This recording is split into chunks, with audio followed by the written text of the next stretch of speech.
As World War II ended, Holocaust survivors were left scrambling to put their lives back together. For many, remaining in Europe was out of the question. Others, who had already managed to flee, were left waiting for relatives they would never see again. I went through planning to be killed after the war. So we were on a displaced person camp. I got married there. And after more than 3 years, my father had a brother in Brooklyn who arrived here in 1911. He sent us papers, and we arrived in 1949. I wanted to get out of Europe. It was enough. Went through enough. I met some, as I came back from the camps, I met some I knew, but very few, maybe 20 that came back that I knew. There was 8,000 Jews at the beginning of the war in our town. Of the 8,000, 16 came back. They had lists of people that started it. You know, DP, displaced persons. We used to get the lists from all over, and I used to scan all the lists. And I found a second cousin and a third cousin who had lived in Holland. I found them in Sweden in the Red Cross camp. That was all I found.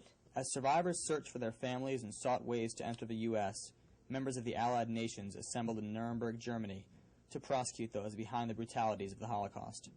The city, like others in Germany, was a heap of ruins. One of the things I remember, I was smoking, and I tossed the butt out of the Jeep, and 2 German women dove for it like gulls. We got to the courthouse. The courthouse was ringed with armored cars and tanks. A lot of people looked on that trial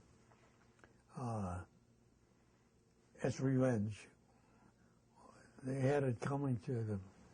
Well, we tried very hard to make it a fair trial, to make it a legal trial, but the trial gave a lot of people a lot of satisfaction. For many, the eventual transition to life in America proved to be very difficult. I cried when I left the Dominican Republic. I was happy there.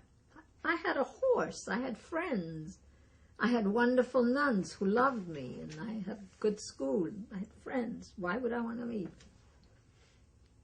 I didn't know that I couldn't go to college there and get a good education. I didn't think about that I wouldn't find a Jewish husband there. I didn't think about any of those things. I had a horse. I didn't want to leave my horse. We arrived in America on January 6, 1940. And then we went on the subway with our luggage and came out here to Kew Gardens. And we walked through the park, and the snow was this high, and we had no winter clothes, or very little. Nobody thought of taking a cab or anything like that. Forget it. There was no money for those things. We had enough to eat. We had enough to get dressed. And my parents worked. My mother was a cleaning woman. She cleaned house. Meanwhile, in Germany, she didn't. You know, she had her maids. When I came here, I worked in a shop in the raincoat in the garment district for 10 years. And I learned in Germany, I learned in the Ort, when I was in the P camp, knitting, but I couldn't find a job. So then I had a chance. I saved up some money, and I went in business. Well, the first couple of weeks until we had an apartment, we lived with my uncle, with one of my uncles, you know, and they had 2 children, and, you know, they sort of told us what to expect. But going to school and not knowing the language is, you know, you go from class to class and they talk and you don't understand a word they're saying. So everything went just by.